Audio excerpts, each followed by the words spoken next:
بسم اللہ الرحمن الرحیم۔ انسانوں نے اپنی زندگی کا آغاز اینتھروپولوجسٹ کے مطابق افریقہ سے کیا۔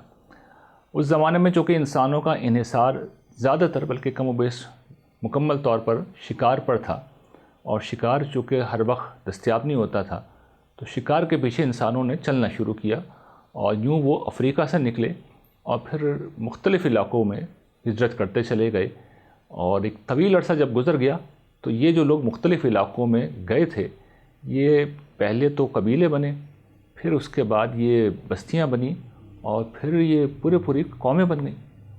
یہ قومیں، ان کے لوگ آپس میں دوری کی بنا پر نہیں مل پاتے تھے، اس کی صرف ایک ہی شکل تھی، اور وہ یہ کہ لوگ تجارت کے لیے ایک ملک سے دوسرے ملک آتے تھے، اور اس کے لیے پھر دنیا میں چند ہی تجارتی راستے تھے جو موجود تھے۔ اس میں سے ایک بہت بڑا تجارتی راستہ وہ تھا جو یمن سے شروع ہوتا تھا، مکہ سے ہوتا ہوا، اور پھر وہ شام تک جاتا تھا، اور دوسرا تجارتی راستہ وہ تھا جو عراق سے ہوتا ہوا اور پھر موجودہ سعودی عرب سے گزر کے مصر تک جاتا تھا۔ تو یہ جو راستہ تھا، دو بڑے جو راستے تھے، ان کا انٹرسیکشن کا مقام موجودہ سعودی عرب کا شمال مغربی علاقہ تھا، جو اگر آپ نقشے میں دیکھیں گے تو بحر احمر، ریڈ سی جو ہے ایک وہ ہے، اور خلیج عقبہ، ان دونوں کے کنارے جو ہے ایک بستی واقع تھی۔ یہاں پہ انٹرسیکشن تھا اور ایک بستی واقع تھی، اور یہاں پر حضرت شعیب کی قوم کے لوگ رہتے تھے، مدین کے باسی، جنہیں قرآن مجید نے بتایا ہے۔ یہ لوگ وہاں رہتے بستے تھے، اور ان پر اللہ تعالیٰ کی بڑی یہ نعمت تھی کہ یہ علاقہ انہیں دے دیا تھا، اس لیے کہ اس علاقے میں رہنے کی بنا پہ ہوتا یہ تھا کہ دونوں طرف سے تجارتی قافلے آتے تھے، اور ظاہر ہے کہ آگے جانا ان کے لیے مشکل تھا، تو وہیں پہ وہ اپنا مال بیچتے تھے، دوسرا مال خریدتے تھے اور چلے جاتے تھے۔ اکثر حالات میں یہ تجارت اہل مدین کرتے تھے، اور پھر دو طرفہ انہیں پروفٹ ہوتا تھا، لیکن ان کی حوث نے اسی پہ بس نہیں کی، بلکہ وہ ناپ تول میں ڈنڈی مارنے لگے۔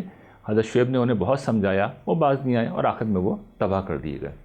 تو یہ جو ناپ تول میں ڈنڈی مارنا ہے، یہ ہلاکت کا سبب ہے، یہ تباہی کا سبب ہے۔ قرآن مجید نے اس کو اس طرح بیان کیا ہے: ویل للمطففین الذین اذا اکتالوا علی الناس یستوفون واذا کالوہم او وزنوہم یخسرون۔ ہلاکت ہے ناپ تول میں ڈنڈی مارنے والوں کے لیے، جو لوگوں سے لیتے ہیں تو پورا لیتے ہیں، اور جب دیتے ہیں، ناپتے ہیں، تولتے ہیں، تو اس میں ڈنڈی مارتے ہیں۔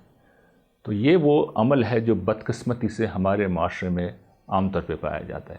آپ کسی پھل والے کے پاس چلے جائیں، آپ دکاندار کے پاس چلے جائیں، آپ کسی پیٹرول پمپ کے اوپر چلے جائیں، آپ کو کوئی گارنٹی نہیں ہوتی کہ یہ پورا تول رہا ہے۔ اسی طریقے سے اگر ہم میوچل کوئی کانٹریکٹ کرتے ہیں، چاہے وہ ملازمت کا کانٹریکٹ ہو، چاہے وہ کسی کام کا ہو، تو وہاں پہ بھی ملازم اپنے پہلو سے کام چوری کرتے ہیں، وقت پورا نہیں دیتے، کام صحیح طرح نہیں کرتے، مالک اپنے پہلو سے تنگ کرتا ہے، تنخواہ نہیں دیتا، تاخیر کرتا ہے، یا صحیح جو تنخواہ ہونی چاہیے وہ نہیں دیتا۔ کام میں ہوتا یہ ہے کہ کام اگر آپ کسی ٹھیکہ دے دیا آپ نے، تو آپ کا کام صحیح نہیں ہو رہا، مال صحیح نہیں لگایا جا رہا، میٹیریل صحیح فراہم نہیں کیا جا رہا، ادھر پیسوں کے معاملے میں رکاوٹیں ڈالی جاتی ہیں۔ تو ہر پہلو سے ہمارے معاشرے میں ہر جگہ یہ ہو رہا ہے۔ اس کی ایک انتہائی آخری شکل یہ ہے کہ ملاوٹ کی جاتی ہے۔ ملاوٹ کا مطلب یہ ہے کہ آپ کو چائے کی پتی دینی ہے، لیکن آپ چائے کی پتی دینے کے بجائے کرتے کیا ہیں کہ اس کے اندر آپ چنے کے چھلکے ملا دیتے ہیں۔ تو یوں آپ نے ناپ تول میں ڈنڈی تو نہیں ماری، لیکن آپ نے اس سے بھی زیادہ برا کام کیا۔ تو یہ سب کچھ ہمارے معاشرے میں ہو رہا ہے، لیکن ہمیں یہ بات جان لینی چاہیے، قوم شعیب کے واقعے سے سمجھ لینا چاہیے کہ یہ تباہی کا راستہ ہے، یہ بربادی کا راستہ ہے۔ اس راستے پہ جو قومیں چلتی ہیں، اللہ تعالیٰ انہیں معاف نہیں کرتے، ان کے اوپر چھوٹے چھوٹے عذاب آتے رہتے ہیں۔ بڑا عذاب بعض صالحین کی وجہ سے نہیں آتا، لیکن رفتہ رفتہ وہ قوم برباد ہو جاتی ہے۔ تو اگر ہم اس بربادی سے بچنا ہے، اس صورتحال سے نکلنا ہے، تو قرآن کی اس تعلیم پر عمل کرنا ہوگا کہ ناپ تول جو ہے وہ اس کے پیمانے کو درست رکھا جائے۔ وآخر دعوانا ان الحمد للہ رب العالمین۔